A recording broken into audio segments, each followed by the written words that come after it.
జై శ్రీమన్నారాయణ. వ్యాసాయ విష్ణురూపాయ వ్యాసరూపాయ విష్ణవే నమో వై బ్రహ్మనిదయే వాసిష్ఠాయ నమో నమః.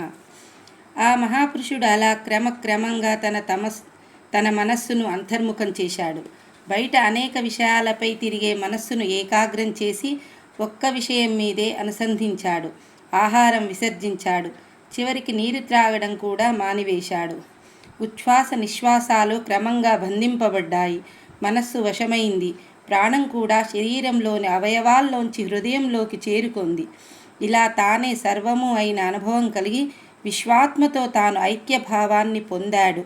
విశ్వమంతా తానే అయినట్టి ఒక అపూర్వ అమృతానుభవాన్ని ఆయన పొందారు.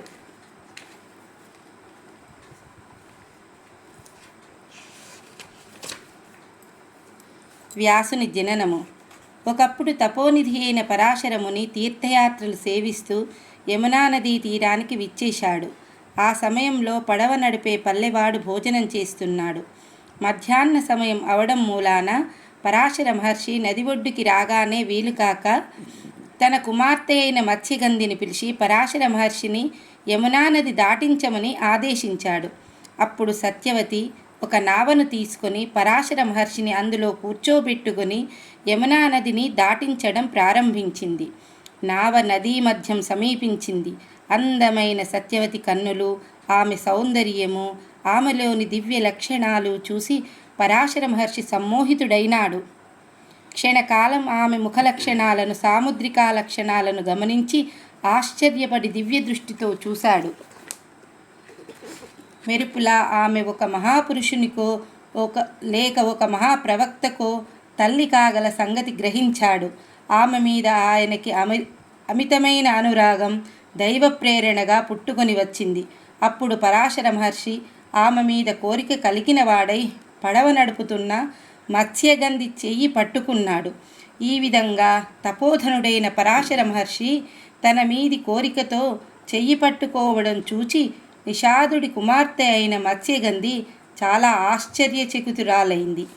భయభ్రాంతురాలై ఆమె ఇలా అన్నది: ఓ తపోధన, తమరు మహర్షులలో శ్రేష్ఠులు. ఇంద్రియాలను జయించి బహుకాలం తపస్సు చేసిన వారు. మనస్సును ఇంద్రియాలను తపస్సుతో జయించిన మీరు ఈ విధంగా సామాన్యుల మనుషుల వలె కామానికి లొంగిపోవడం యుక్తమైన పని కాదు. ఈ సృష్టిలో మానవునిగా జన్మించడమే చాలా దుర్లభమైన మనుష్య జన్మ లభించడమే కాక తమరు సత్కులంలో, అందులోనూ బ్రాహ్మణ వంశంలో జన్మించారు.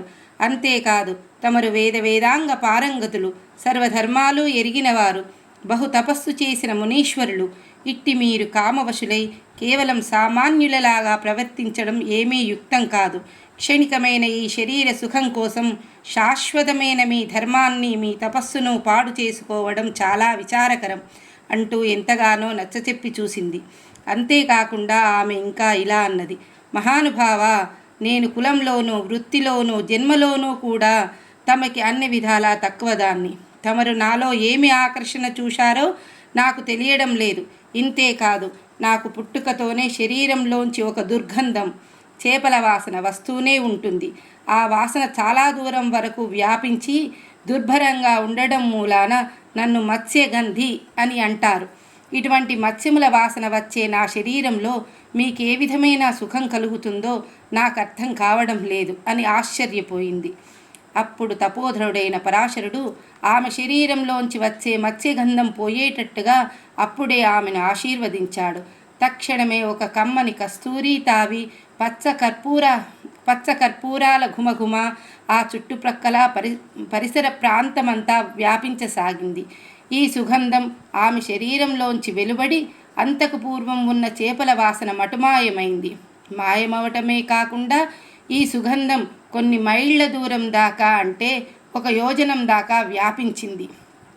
ఆమె యోజన గంధిగా మారింది.